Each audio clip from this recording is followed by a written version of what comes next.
I thought when I retired I might become some kind of party animal, like really fun Victoria, but it's really not in me, to be honest with you. The way that I exercise now is totally different to the way I used to exercise as an athlete. It was very regimented, it was really powerlifting, very sort of systematic, everything came in the same format, in the same order. And it was about lifting massive weights in traditional exercises. So deadlifts, squats, power cleans, these sort of exercises. And since working with Fitness First and doing my PT training, I just kind of opened my eyes to all the other stuff you can do with the equipment in the gym. Now I go in the gym and it's like, oh, you can use this, and you can use this, and you can do this, and it's almost sort of too much. Like a kid in a candy store a little bit. Since I stopped cycling, my body shape has changed massively. I've lost about 9 kilos of muscle mass, which is quite a lot. Not for trying, but just because I'm not lifting the big weights anymore.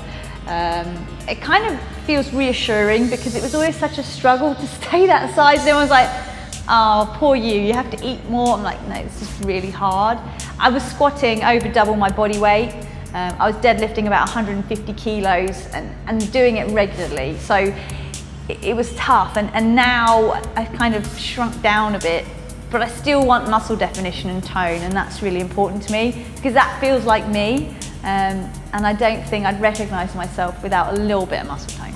There's so many myths about exercise, but one of my probably biggest kind of, I don't know, disagreements is just the whole fat burning thing.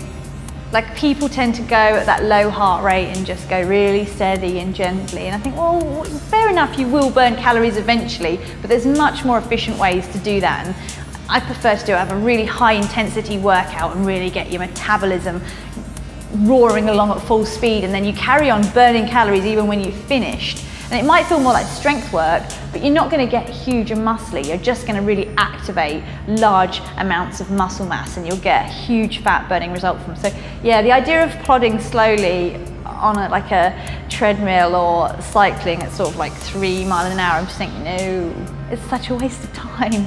As an athlete, I think I was about 13.5% body fat at the Olympics, so I was really lean for a woman.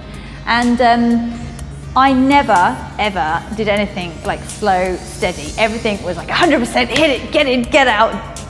And it was always challenging and tough, and obviously you have to build technique in order to do kind of exercise like that.